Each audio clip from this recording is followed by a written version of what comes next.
బండి ఇడు ఉంది బ్రోజ్ కింద పడ్డది అలా. హాయ్ పీపుల్, నమస్తే. వాట్సాప్ ఎట్లా అందరూ? నేను మాత్రం రాకుండా by the way this is mister అందుగుల్స్లా. Welcome back to another blog. So guys, after a long time మళ్ళీ ఇంట్లో అయితే కూర్చొని బ్లాగ్ అయితే చేస్తున్నాను అనమాట. అప్పుడెప్పుడో కోవిడ్ టైంలో చేస్తుండే ఇట్లా పైన కూర్చొని ఇంట్లో మంచి రిలాక్స్ బ్లాగ్స్ ఇట్లా. సో ఈ మధ్య ఏమైందంటే రెగ్యులర్గా బయటికి వెళ్ళడము, బయట నుంచి బ్లాగ్ స్టార్ట్ చేసి అట్లా వెళ్ళిపోతున్నాము. సో చాలా రోజుల తర్వాత ఇప్పుడు ఇంట్లో అయితే కూర్చున్నా అంటే బయటనేమో ఎండలు చాలా ఘోరంగా కొడుతున్నాయి. సో బయట బ్లాగ్ చేయడానికి కూడా పరిస్థితి లేదు. ఇక్కడ బయట బండి కూడా తీసుకొని ఎక్కడికి వెళ్ళబోదు అయితే లేదు అసలు ఎండలకి. సో మస్తు హీట్ వస్తుంది అనమాట. సో అట్లాగే ఇంట్లోనే కూర్చొని బ్లాగ్ అయితే చేస్తున్నా. సో ఈ బ్లాగ్ ఏంటంటే part 2 of our second urban escape. అంటే రాజకొండ ఫోర్ట్ అయితే వెళ్ళాం కదా కేటీఎం అర్బన్ ఎస్కేప్ నుంచి. సో ఆ బ్లాగ్ యొక్క పార్ట్ 2 అనమాట. యాక్చువల్లీ అక్కడనే బ్లాగ్ అయితే ఎండ్ చేసిన మొత్తం. ఆ రోజు మీరు అందరు చూసిరు. వచ్చేటప్పుడు కూడా సేమ్ అదే ఉంటుంది రోడ్డు ఇట్లా అంతా. సో మళ్ళీ ఏం తీస్తాం అని చెప్పేసి బ్లాగ్ అయితే అక్కడికి ఎండ్ చేసాం. కాకపోతే ఏమి అనుకున్నా అంటే జస్ట్ వచ్చినప్పుడు ఏమన్నా మూమెంట్స్ రికార్డ్ చేద్దామని చెప్పేసి రికార్డ్ చేసాం. జస్ట్ నేను, నిఖిల్ బ్రో, అట్లనే ఇంకో విక్రమ్ బ్రో ఉన్నాం కదా, ఇట్లా ఏమైనా 45 మూమెంట్స్ అవి అవుతుంటాయి కానీ రికార్డ్ అయితే చేసిన. సో అప్పుడే అయిందనమాట ఈ ఇన్సిడెంట్. RC200 అయితే యాక్సిడెంట్ అయ్యింది. ఎవరిది ఏమైంది అని చెప్పేసి అదంతా డిస్కస్ చేద్దాము ఈ బ్లాగ్లో. అండ్ ఇంకోటి ఏంటంటే ఈ బ్లాగ్ ఇన్ని రోజులు ఆపేసి ఇప్పుడు ఎందుకు పెడతాను అని చెప్పేసి కూడా మాట్లాడుకోదాం. కాకపోతే అది ఇప్పుడు కాదు, లాస్ట్లో చెప్తాను ఎందుకు అప్లోడ్ చేసినప్పుడు అనేది. సో ఫస్ట్ ఆఫ్ ఆల్ అక్కడ బ్లాగ్ అంటే అక్కడ నుంచి ఏమైంది అనేది ఒకసారి అయితే చూడండి మీరు. అందరు వెళ్ళిపోయారు, జస్ట్ మేము 4 మెంబర్స్ ఉన్నాం. మేము నలుగురం అయితే రిటర్న్ వచ్చేసాం అనమాట. మెల్లమెల్ల వస్తున్నాం కిందికి. సో అప్పటికే చాలా ఎండగా, అప్పుడు కూడా ఎండలు కొంచెం ఎక్కువగా కొడుతుండే. అట్లానే కొంచెం అదే డిహైడ్రేట్ అయిపోయినామని చెప్పేసి కొంచెం కిందికి వచ్చిన తర్వాత కొంచెం షాప్స్ అనిపిస్తే కొంచెం కూల్ డ్రింక్స్ అవి తాగేసి దాని తర్వాత బండ్లు గిట్లా తీసుకొని నా బండి అయితే నా నిఖిల్ బ్రో అయితే తీసుకున్నాను అనమాట. నిఖిల్ బ్రో తీసుకొని నాకు ఇంతవరకు నా బండి కొన్నప్పటి నుంచి అప్పటి వరకు ఎప్పుడు నాకు అసలు ఆ థాట్ కూడా రాలేదు. బర్న్అవుట్ చేద్దాము, దీన్ని స్టంట్ చేద్దామని చెప్పి ఎప్పుడు అట్లా ఆలోచన రాలేదు. ఎప్పుడు చూసినా అంటే మంచిగా బండిని ఫీల్ అవుతూ మంచిగా నేను స్పీడ్ వెళ్తుండే అంతే చేస్తుండే కానీ ఎప్పుడు నాకు ఇట్లాంటి స్టంట్స్ చేద్దామని చెప్పి ఐడియా రాలేకుండే. అప్పుడు నాని నిఖిల్ బ్రో ఏం చేసిన అంటే తీసుకొని బ్రో బర్న్అవుట్ చేస్తా అని చెప్పేసి మడ్ బర్న్అవుట్ అయితే చేసిన అనమాట. నాని బ్రో మన బండి పైన వీలి కొట్టు అయ్యా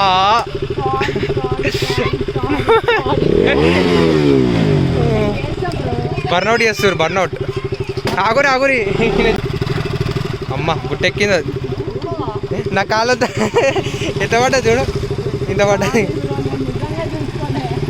చలో మెయిన్ రోడ్ పైన ఏసీగా పొగరొస్తుండే. సో 3 కూడా ఆర్సీలే అనమాట ఇప్పుడు అయితే ఉన్నది. ఇది వచ్చేసి మనది, ఇది వచ్చేసి విక్రమ్ బ్రోది ఆర్సీ, మన RC 2 same colour. And Nani బ్రోది వచ్చేసి వైట్ కలర్. సో ఇట్లా అయితే కొంచెం ఎంజాయ్ అయితే చేస్తున్నాం, కొంచెం ఫన్నీ మూమెంట్స్ కానీ చేసుకున్నాము.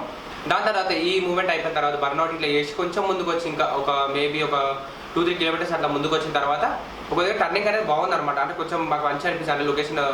అక్కడ ముందు సైడ్ చాలా పెద్ద పెద్ద కొండలు ఉన్నాయి. మొత్తం ఇది కొంచెం సీనరీ అనేది కొంచెం మంచి ఇంట్రెస్టింగ్ అనిపించింది. నేను చెప్పిన బ్రో కొంచెం రీల్స్ గిట్లా చేసేటప్పుడు చేద్దాము మంచిగా ఉందని చెప్పేసి అన్నాం. అక్కడ కూడా బాగానే చేసినాం. అంటే మేము బండ్లన్నీ పక్కకు పెట్టేసి రోడ్ సైడ్కి మళ్ళీ బండి ఒమ్ముకుంటూ వచ్చే టర్నింగ్ కాబట్టి ఒమ్ముకుంటే వచ్చి రీల్స్ స్లో మోషన్ అవి చేద్దాం అనుకున్నాం.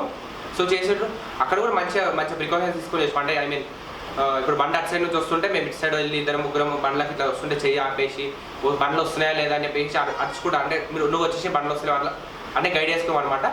అంతా మంచిగా అయిపోయింది. ఆడ మంచి వంపినం చేసినాం అన్నయ్యనే. Nani Nikhil bro left side mirror పైన ఒక మౌంట్ అయితే పెట్టిండు గోపురం పెట్టుకోవడానికి. సో ఈయన వ్యూ సెట్ చేసుకోవడానికి ఎప్పుడు నడుచుకుంటే అట్లా పెడతాను అనమాట ఈయన వ్యూ.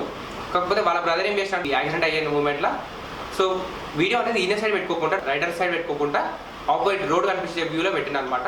అండ్ అది పెట్టిన తర్వాత నేను లీన్ చేద్దామనుకొని ఇంకా పోతున్నాను అనమాట. కొంచెం స్పీడ్లో ఉన్నాడు, ఎంత ఉన్నాడో నాకు తెలియదు. మేము ఇప్పుడు నా పాయింట్ ఆఫ్ వ్యూ చెప్తున్నాను, ఎందుకంటే రైడర్ త్రూ ఏం జరిగింది అనేది మనం క్లారిటీగా చెప్పలేము. సో మేము స్టార్ట్ అవుతున్నాం. నేను నానిలో ఎక్కించుకొని నేను వెళ్తున్నా, మెల్ల స్టార్ట్ అవుతున్నా. ఆయన అప్పటికి వెళ్ళిపోయాడు ముందుకి. ముందు ఇట్లా పోతూ మంచిగా ఒక 2-3 మినిట్స్ కూడా అయితే లేదు. జస్ట్ కొంచెం ముందుకు వచ్చినాము మంచిగా.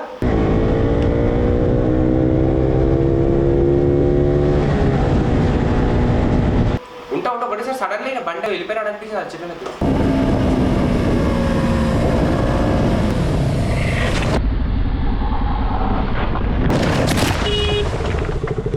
అచ్చా ఏమైంది అట్లా ఓవర్ పడ్డారని చెప్పి అంటే ఆ సెకండ్లో అట్లా అర్థం కాలే. ఓవర్ పడ్డాడు, విక్రమ్ బ్రో పడ్డాడు, ఈయన పడ్డాడు అని చెప్పి.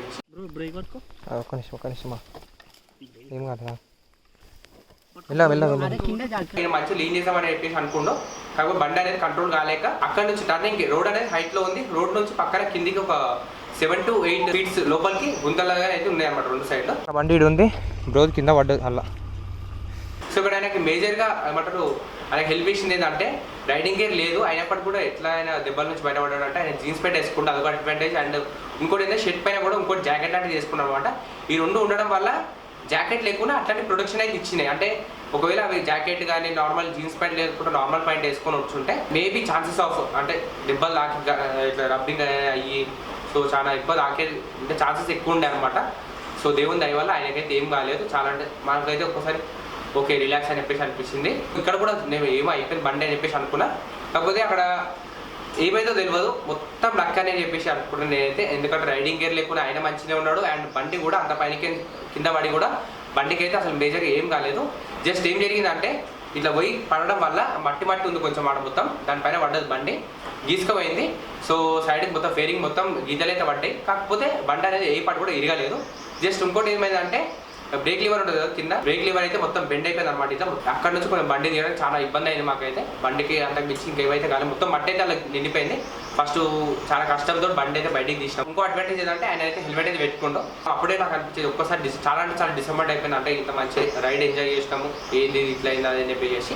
అయినప్పుడు కూడా ఏం కాలేదు కదా, అది కొంచెం ఏమంటారు పాజిటివ్ వైబ్ వచ్చింది అనమాట. అది నేనే చెప్పుకున్నాను అనమాట. ఓకే ఇట్లాంటివి అయితేనే ఉంటే రోడ్ మీదకి వచ్చాము రైట్ అన్నప్పుడు అని చెప్పేసి అనుకుంటున్నా. ఇంకోటి ఏంటంటే ఈయన నాని బ్రో బండికి అయితే ఏబిఎస్ లేదనమాట నేను చూసినంత వరకు అయితే. ఎందుకంటే ఏబిఎస్ ఉన్న ఏ బండి కూడా ఎంత బ్రేక్ అప్లై చేసినా, ఎంత హార్డ్గా అప్లై చేసినా బండి టైర్ అనేది స్కిడ్ కాదు. ఇంకోటి పొగలైతే రావు ఎంత స్పీడ్లో కొట్టినా కూడా, అంటే బండి టైర్ ఫ్రిక్షన్ ప్రొడ్యూస్ అయ్యి. సో మేము ఏదైతే రీల్ చేస్తున్నామో ఆ టైంలో నాని బ్రో వచ్చేసి బండి ఒకే బ్రేక్ కొడుతుండు. అప్పుడు చూసిన నేను బండి అనేది వెనకంటి వీల్ బ్యాక్ వీల్ అనేది లాక్ అయ్యి అని చెప్పేసి అక్కడ నుంచి పొగలైతే వస్తున్నాయి. ఇంత హార్డ్ బ్రిడ్జ్లో పడుతుంది అని చెప్పేసి నాకైతే డౌట్ ఉండే. దాని తర్వాత నేను మళ్ళీ ఈ యాక్సిడెంట్ అయిపోయాక అన్నీ అయిపోయాక నా బండికి నేను మన RC 200కి అయితే చైన్ కిట్ అంతా చేంజ్ చేపించాను అనమాట రీసెంట్గానే. KTM కాచిగూడ షోరూమ్ అయితే అప్పుడే నేను ఇన్షూర్ చేసుకున్నా. సో ABS ఉన్నా కూడా ఒకవేళ తీసేస్తే కూడా ఇట్లాంటివి అవుతాను. ABS లేని బండ్లకి అక్కడ స్కిడ్ అయితే అవుతుందని చెప్పేసి అన్నారు. సో దాని తర్వాత తెలిసింది. అందుకే నేను ఇట్లాంటి అంటే ఈ ఇన్ఫర్మేషన్ మొత్తం తెలుసుకొని మాట్లాడాలని చెప్పేసి ఇందులో అయితే వీడియో అయితే పెట్టలేదు. నువ్వైతే ఫైన్ కదా. సో ఇంకా అక్కడ నుంచి అయితే కూల్ నేనైతే ఆ బ్రో ఎవరైతే పడ్డారో బ్రో సో ఆయన అయితే ఎక్కించుకొని నేనైతే సో ఎల్బీ నగర్ వరకు అయితే నేను అయితే ఆయన తీసుకుని ఆ బండి పైన తీసుకొని వచ్చేసేసిన. విక్రమ్ బ్రో ఆయన బండి పైన ఆయన వచ్చేసేసిండు. అండ్ నాని బ్రో వచ్చేసి ఆ బండి కొంచెం బ్రేక్ ప్రాబ్లం ఉంది కదా, సో అది బండి తీసుకొని ఆయన నాని బ్రో అయితే వచ్చిండు. సో ముగ్గురం అయితే అక్కడికి వచ్చేసినాం. ఎల్బీ నగర్ వచ్చి మేము అందరం డిస్కస్ అయిపోయినాం. ఇంకా అక్కడ నుంచి నేను ఇంటికి వచ్చేసిన, వాళ్ళందరూ అయితే అక్కడ వెళ్ళిపోయారు. ఇది అక్కడ ఆ రోజు మేము రిటర్న్ వచ్చినప్పుడు ఇదంతా అయింది. సో గైస్ నేను ఈ వీడియో ఇన్ని రోజులు పెట్టకుండా ఆపేసి ఇప్పుడు ఎందుకు పెడతాను అని చెప్పేసి అంటే, సో ఫస్ట్ ఆఫ్ ఆల్ నాకైతే ఈ ఇన్సిడెంట్ సేమ్ ఇదే ఇన్సిడెంట్ నాకు కూడా పాస్ట్లో జరిగిందనమాట 1 year బ్యాక్. ఇదే మార్చ్ టైంలో అట్లా జరిగిందనమాట. సో యాక్టివా పైన నుంచి అయితే నేను కింద పడి అట్లాంటి ఒక టర్నింగ్లోనే నేను కూడా బండి మొత్తం లీన్ చేస్తున్నా. బండి అయితే కంట్రోల్ కాక స్పీడ్ అనేది ఎక్కువ ఉండడం వల్ల బండి అయితే కంట్రోల్ కాక కింద అయితే పడిపోయినా. అప్పుడు నాకైతే లెగ్ అయితే చాలా ఇంజురీ అయింది, చేతులు కూడా కొంచెం నాకినాయి. అప్పుడే నేను డిసైడ్ అయితే అయిపోయినా, అంటే కొంచెం మేజర్ యాక్సిడెంట్ అయింది. అది కూడా చాలా లాంగ్లో అయింది అనమాట, నల్గొండ సైడ్ అంత దూరం వెళ్ళినప్పుడు అయింది. సో నేను మా బ్రదర్ ఇద్దరం ఒక షూట్ పని పైన వెళ్ళినాము. షూట్ చేసుకొని కంప్లీట్ చేసుకొని రిటర్న్ వచ్చే టైంలో ఈ యాక్సిడెంట్ అయితే అయిందనమాట నాకు. సో ఇదంతా అయ్యేసరికి మా ఇంట్లో ఏమన్నారంటే అప్పటి నుంచి నాకైతే మాకు లాంగ్ రైడ్స్కి అంటే లాంగ్ వెళ్ళడానికి 2 wheeler పైన అసలు అలౌ చేసలేను అనమాట. అంతగానో పని ఉంటే కార్ వేసుకొని ఊరని చెప్పేసి అయితే అంటారు. సో అప్పటి నుంచి అయితే ఇప్పటివరకు లాంగ్ రైడ్స్ అయితే అసలు ఏం వేయలేదు. RC ఉన్న తర్వాతనైతే ఏమంటారు నాగార్జున సాగర్ అయితే 2 wheeler పైన అంత లాంగ్ వెళ్ళడం ఫస్ట్ టైం అనమాట నేనైతే నా లైఫ్లో. ఇట్లాంటి రెగ్యులర్ వెళ్తా నేను. అండ్ ఇప్పుడు ఈ వీడియో ఎందుకు పెడతానని చెప్పేసి అంటే, సో రెగ్యులర్గా నేను రైడ్స్ పెట్టేసరికి చాలా మంది నాకు ఏం చేశారంటే ఇన్స్టాగ్రామ్లో వచ్చేసి మెసేజ్ చేస్తున్నారు అనమాట. సో మనం ఇద్దరం కలిసి మోటో బ్లాగ్స్ చేద్దాము, మనం ఇద్దరం కలిసి లాంగ్ డ్రైవ్ వెళ్దాము, డ్రాగ్ రేస్ చేద్దాము, ఇవన్నీ చెప్పేసి చాలా మంది అయితే నాకు మెసేజ్ చేస్తున్నారు అనమాట. సో నేను ఒకటే చెప్పాలనుకుంటా, ఫస్ట్ థింగ్ నాకైతే మోటో బ్లాగ్స్ పైన దీనిపైన అయితే అసలు ఇంట్రెస్ట్ లేదు. ఎప్పుడో ఒకసారి వెళ్ళడానికి ఇష్టం అనిపిస్తుంది. కాకపోతే ఇంకోటి ఏంటంటే ఒకవేళ మీరు వచ్చినా నాకు ప్రాబ్లం ఏంటంటే మీ అందరితో కలిసి వెళ్ళడం నాకు మంచిగా అనిపిస్తుంది. కాకపోతే మీరు వచ్చినప్పుడు ప్రాబ్లం ఏంటంటే ఒకవేళ మీకు ఎక్కడ మీకు ఏమవుతుంది అని చెప్పేసి నా భయం గైస్. అంటే ఇప్పుడు చూడండి మన బ్రో వచ్చిండు, అందరం కలిసి వెళ్ళినాం మంచిగా గ్రూప్, అంటే 3-4 ఉన్నాము, మేము వెళ్ళి వెళ్దామని చెప్పేసి అనుకున్నాము. కొంచెం లీడ్ చేద్దాం బైక్ అని చెప్పేసి అనుకున్నాం, కాకపోతే అనుకోకుండా అట్లా అయిపోయింది. సో నాకు అదే భయం అనమాట.